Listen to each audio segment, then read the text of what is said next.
우리가 힘들 때 가장 큰 위로가 되는 것은 누군가 우리의 마음을 이해해 줄 때가 아닌가 생각이 듭니다. 기도하겠습니다라는 말도 고맙지만은 지금 얼마나 힘든지 제가 알 것 같습니다. 저는 이해합니다라고서 동감을 해주는 것이 때로는 더 큰 위로가 되는 것을 우리가 알고 있습니다. 나의 마음을 이해해주고 나의 아픔을 또 이해해주고 동감해주는 것이 얼마나 큰 힘이 되는가. 나와 같은 길을 걸어가고 나의 아픔을 겪어본 사람이 곁에 있을 때, 옆에 있을 때 우리는 마음의 큰 위로를 받게 됩니다. 그래서 미국에서는 서포트 그룹이라고 그러죠. 같은 아픔, 같은 상처를 가진 사람들이 모여가지고 서로 위로해주고 격려해주는 그런 서포트 그룹을 많이 운영을 하고 있습니다. 옆에서 바른 말로 충고해주고 지적해주는 것보다 그저 곁에 있어주고 힘든 시간을 함께 해주면서 함께 기도해 주는 것이 큰 위로와 격려가 되는 것을 우리가 삶을 통해서 깨닫게 됩니다. 이사야서 63장은 우리의 마음을 이해해 주시는 하나님의 이야기가 됩니다. 하나님은 멀리 계시는 분이 아니십니다. 우리의 힘든 순간을 그냥 옆에서 구경만 하시는 하나님도 아니시고요. 우리가 아플 때 같이 아파해 주시고요. 우리가 눈물을 흘릴 때 함께 슬퍼해 주시고 우리가 쓰러질 때 우리를 안아주시는 분이 하나님이신 줄로 믿습니다. 오늘 이사야 63장을 통해서 그런 하나님을 보게 되는데 우리가 바로 그런 하나님을 만나기를 원합니다. 이사야가 미래를 봅니다. 이사야는 그 예언의 은사가 있었죠. 미래를 보면서 이제 재림하시는 예수님을 보게 됩니다. 근데 그런 예수님을 보면서 사람들이 질문을 합니다. 2절에 나오죠. 이분은 누구신가? 왜 그의 옷이 붉게 물들어 있는가? 이 장면은 솔직히 요한계시록에도 기록이 되어 있습니다. 요한계시록 19장 11절에서 21절을 보게 되면은 같은 예수 그리스도의 모습을 우리가 볼 수가 있는데요. 예수 그리스도께서 최후의 전쟁 아마게돈에서 돌아오시는 장면을 우리가 계시록을 통해서 보게 됩니다. 계시록 19장을 보게 되면 그가 흰 말을 타고 있었고 그의 머리에는 면류관이 있었고 그리고 이런 말씀이 나오네요. 피로 물든 옷을 입고 계셨다. 15절을 계시록 19장 15절을 보게 되면은 왜 그의 옷이 붉었는가 설명을 해주는데요. 그가 맹렬한 진노의 포도주의 틀을 밟으셨기 때문이다라는 말씀이 나옵니다. 이사야서 63장을 통해서 바로 그 예수님을 본 것입니다.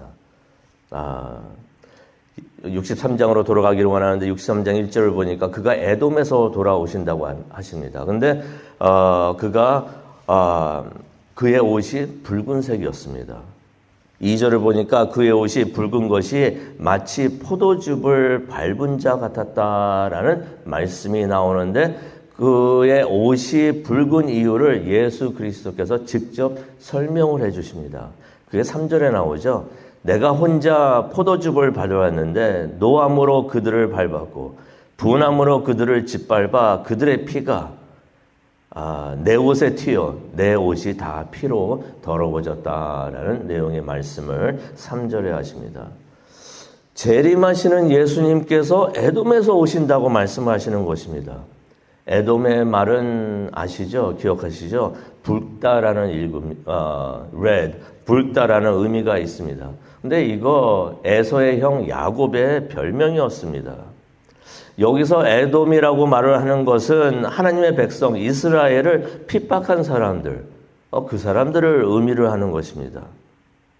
주님의 옷이 붉은 피로 물든 것은 예수 그리스도께서 원수들, 다시 말해서 에돔을 무찌르고 승리하셨기 때문이라는 것입니다. 예수님께서 처음 세상에 오셨을 때는 죄인들을 위해서 예수님께서 피를 흘리셨어요. 예수님께서 하나님의 종이 되셔가지고 이사야서에서 계속 나왔죠. 하나님의 종이 되셔가지고 예수님께서 피를 흘리셨는데 예수님께서 재림하실 때에는 승리의 전사의 모습으로 오신다는 것입니다. 그러면서 예수님께서 죄인들을 상대하시는데 그들이 피를 흘리게, 죄인들이 예수님을 상대하면서, 이전에는 예수님께서 피를 흘리셨는데 예수님께서 재림하실 때는 죄인들이 피를 흘리게 된다는 것을 설명을 해 주십니다. 그래서 예수님께서 재림하시는 때, 다시 오시는 때는 4절에 나오죠. 원수 갚는 날이 될 것이다 라는 말씀이 나옵니다. 예수님을 대적하는 사람들은 포도와 같이 짓밟히고 하나님의 분노의 잔을 마시게 될 것이다 라는 말씀이 51장 17절에도 나오는 것을 우리가 기억을 합니다. 예수님 하면은 사랑의 예수님, 자비의 예수님만 우리가 많이 생각할 때가 있는데, 이 말씀을 보면서 놀랄 수도 있겠구나라는 생각을 해봅니다. 그러면서 이제 이사야가 7절부터 14절을 보게 되면은 이제는 과거를 돌아봅니다. 미래를 봤다가 이제 과거를 돌아보는데요. 그러면서 이제 하나님께서 이스라엘을 위하여 하신 일들을 본다라고 말을 합니다. 하나님께서 우리를 위해서도 하신 일들, 우리가 한번 과거를 돌아보는 시간이 되었으면 좋겠습니다. 7절을 보게 되면은 이 한어 성경에는 이 말씀의 이 의미의 단어가 안 쓰여진 것 같은데, 원본에 보게 되면 어떤 말이 나오냐면, 7절을 보게 되면 우리가 이런 말씀이 나오죠. 7절을 보게 되면 내가 한 다음에 끝에 보면은 말하리라 라고 되어 있는데, 이거 원본을 보게 되면은 어떤 내용의 말이 기록이 되어 있냐면, 내가 기억하면서 말하겠다라는 말씀이 나옵니다. 영어로 하면 recount라고 그러죠. recount 하겠다. 다시 한번 기억하면서 말을 하겠다는 것입니다. 과거에 있었던 일을 내가 기억을 하고 과거에 있었던 일을 소환하겠다는 것입니다. 무엇을 기억하겠다는 것입니까? 하나님의 자비, 사랑을 기억하면서 하나님을 찬양을 하겠다. 우리도 우리의 과거를 돌아보면서 내가 한 일이 아니라 하나님이 하신 일을 우리가 기억해 보기를 원합니다. 하나님의 자비와 사랑이 보일 줄로 믿습니다. 그걸 보일 때 하나님을 찬양하시기를 바랍니다. 하나님이 위대하시고 하나님의 은혜입니다라고서 찬양하는 우리 모두가 되었으면 좋겠습니다. 또 무엇을 소환하겠다고 합니까? 이스라엘을 향하신 그의 선하심을 기억하겠다. 하나님의 선하심. 그것을 기억하겠다고 합니다. 이 모든 것이 다 그의 크신 은혜와 사랑으로 된 것이다 라고서 이사야가 과거를 돌아보면서 보게 됩니다. 무슨 말입니까? 이사야가 지난 날들을 다 돌아보면서 모든 것이 다 은혜로다 라고서 고백하는 것을 우리가 7절을 통해서 보게 됩니다. 8절을 보는데 하나님께서 그의 사람들에게 이런 말씀을 하십니다. 너희는 나의 백성, 나의 자녀라. 그리고 그들의 구원자가 되어주시는 것을 우리가 보게 됩니다. 하나님께서 너는 나의 백성이고 너는 나의 자녀고 나는 너의 구원자라 라고 말씀을 해주시는 것. 이 음성을 들을 수 있는 것. 하나님의 음성을 들을 수 있는 것. 이런 하나님의 음성을 들을 수 있는 것. 이게 은혜가 아닌가 생각이 듭니다.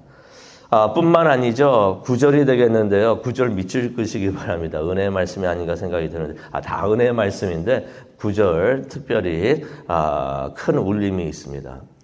그의 백성들이 고난을 받을 때 9절을 보니까 그분도 친히 고난을 받으셨다라고서 기록을 하고 있습니다. 천사나 이 말씀을 좀 풀이를 해드리겠는데, 천사나 다른 일을 보내서 그의 백성들을 구하실 때 다른 사람을 보내가지고 그냥 구원하고 와라라고 말씀하신 것이 아니라 하나님께서 직접 그의 백성들에게 오셔서 구원하신 것이다 라고서 9절에 설명을 해주고 있습니다. 하나님께서 이사야서 43장 2절을 보게 되면은 내가 물 가운데로 지나갈 때 내가 너와 함께 할 것이다. 내가 강을 지날 때에 물이 너를 침몰하지 못하게 할 것이며 네가 불 속을 걸어가도 타지 않을 것이다. 불꽃이 너를 태우지 못할 것이다 라고서 하나님께서 말씀을 하셨는데, 하나님께서 하신 이 말씀, 이 약속 하나님께서 지키신다는 것입니다. 과거에 홍해를 건너갈 때도 또 뜨거운 광야를 지나갈 때도 하나님은 멀리 계셔서 구경만 하신 것이 아니라 아니면 누구를 보내가지고 대신 구원하게 하신 것이 아니라 바로 그 순간에 그 자리에 하나님께서 그들과 함께 하셨다는 것입니다. 함께 그 힘든 시간을 걸어가 주셨다는 것이에요. 그런데 10절을 보게 되니까 이스라엘이 그런 하나님을 반역을 합니다. 그런데 10절을 보게 되니까 그때마다 성령 하나님의 마음을 근심하게 한다라는 말씀이 나와 있습니다. 근심하게 한다, 슬프게 한다는 것입니다. 아프게 한다는 것입니다. 그런 생각이 들어요. 때로는 우리가 하나님께 막대하지 않는가, 하나님을 막대하지 않는가 생각이 듭니다. 우리가 언제 하나님을 막대합니까? 그런데 여기 성경에 보니까 하나님의 말씀을 어길 때마다, 죄를 지을 때마다 하나님의 마음을 아프게 한다고 하는데 우리가 얼마나 많은 죄를 쉽게 생각하고 이 정도야 하면서 쉽게 생각하고 쉽게 죄를 짓지는 않았는가. 이거 오늘 말씀 보다 보니까 하나님을 막대했던 것이 아닌가 생각을 해봅니다. 그래서 10절을 보게 되니까 하나님께서 그들을 친히 치셨다라는 말씀이 나옵니다. 회개를 원하셨던 것이죠. 그런데 오히려 그들은 11절에 이런 말을 합니다. 하나님은 어디 계시는가? 모세 때 도우셨던 하나님은 이제 어디 계시는가? 왜 지금 우리를 돕지 않으시는가라고 말을 합니다. 12절에도 말씀이 나오죠. 이전에는 그의 팔로 모세의 오른손을 붙들어 가지고 홍해를 갈라 놓으셨던 분이 이제는 어디 계시는가? 회개를 해야 될 텐데 죄 때문에 힘든 일을 겪고 있는데 그러면 회개를 해야 되는데 오히려 하나님을 원망하고 있는 이스라엘을 우리가 보게 됩니다. 이제 이사야가 하늘을 보면서 하나님께 기도를 합니다. 그의 백성들을 위해서 중보 기도를 하는 것이죠. 그것이 15절부터 19절에 나와 있습니다. 어떤 기도를 합니까? 15절입니다. 주여 하늘에서 굽어 살피소서. 주의 거룩하고 영광스러운 주의 높은 보좌에서 우리를 내려 보옵소서라는 내용의 기도를 합니다. 15절입니다. 주의 열정과 주의 강한 힘은 이제 어디 있나요? 주의 자비와 사랑이 이제 그쳤습니다. 이전과 같이 주의 강한 능력으로 도와달라고 하는 그 기도를 우리가 보게 됩니다. 부흥이라고도 표현하는 revival, 우리가 다시 영적으로 깨어나고 그것을 위해서 기도하는데 가장 좋은 기도문이 아닌가 생각이 듭니다. 우리가 기도할 때 우리의 마음에 있는 것을 기도하는 것도 중요하지만은 성경에 있는 하나님의 말씀을 보면서 하나님의 말씀을 하나님께 올려드리면서 기도하는 것도 참 좋다, 더 좋지 않은가 생각이 듭니다. 주여 하늘에서 나를 굽어 살피소서. 주의 거룩하고 영광스러운 주의 높은 보좌에서 나를 내려 보시옵소서. 16절입니다. 주는 우리 아버지시라. 주는 우리의 아버지시라. 주는 우리의 구속자이시라. 라고서 고백을 합니다. 아들이 아버지에게 간절히 간구하듯 간절히 기도하는 이사야의 모습을 우리가 보게 됩니다. 이사야가 나중에 이런 일이 일어나죠. 남유다가 망합니다. 그래가지고 바벨론의 포로로 잡혀가는데 그 일이 100여 년 후에 일어나는 일인 것이에요. 하지만 이사야가 그것을 미리 보면서 이스라엘 자신의 후손들을 위해서 기도하는 것을 우리가 보게 됩니다. 주는 우리의 아버지시라. 우리를 굽어 살피소서. 이사야서 다음 장이 되죠. 이사야서 64장 1절에도 보게 되면은 우리를 살피소서 하면서 1절에 보게 되면은 또 이런 말씀이 나옵니다. 하늘을 손으로 찢으시고 우리를 향해 내려오시옵소서. 하늘에서 우리를 지켜봐 주시고 64장 1절 기도가 계속되는데요. 그때는 또 어떻게 기도를 합니까? 하늘을 찢으시고 우리에게 내려와 주시옵소서. 하나님의 도우심을 간절히 기도하는, 중보기도하는 이사야의 모습을 우리가 보게 됩니다. 오늘 말씀을 보면서 묵상하는 시간을 가지려고 하는데요. 이사야서 63장 9절을 보게 되면은 그들이 고난 당할 때에 그도 친히 고난을 받으셨다라는 말씀이 나옵니다. 하나님께서는 우리가 힘들어할 때 함께 우리 곁에 함께 해 주신다는 것입니다. 우리가 아파하고 우리가 힘들어하는 것을 하나님께서는 다 알고 계신다는 것이에요. 하늘에 계신 예수님, 우리의 마음을 다 아시고 힘들어하는 마음을 다 아시고 또 이해를 해 주신다는 것입니다. 그가 인간이 되어가지고 환난과 고통을 다 겪으셨고요. 삶의 유혹과 시험도 이겨내셨던 것입니다. 베드로전서 5장 7절을 보게 되면은 너희 염려를 다 주께 맡기어라. 그가 너를 돌보고 계신다라는 말씀이 있습니다.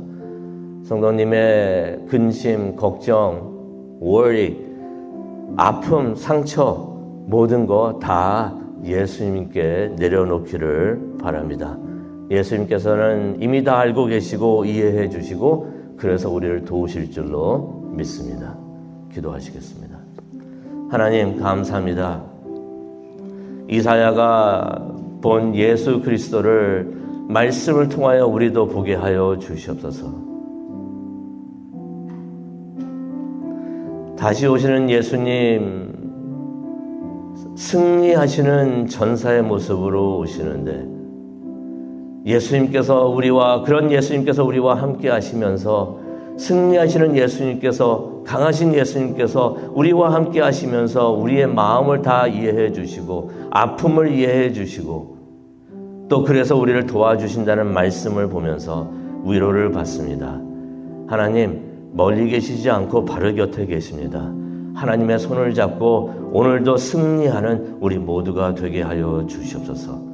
그것을 위해서 기도하기를 원합니다. 지금 이 시간 우리에게 오셔서 우리의 기도를 인도하여 주시옵시고 함께 하시는 예수님, 하나님을 만나는 귀한 은혜의 시간 될 수 있도록 하나님 축복하여 주시옵소서. 감사합니다. 예수님의 이름으로 기도합니다.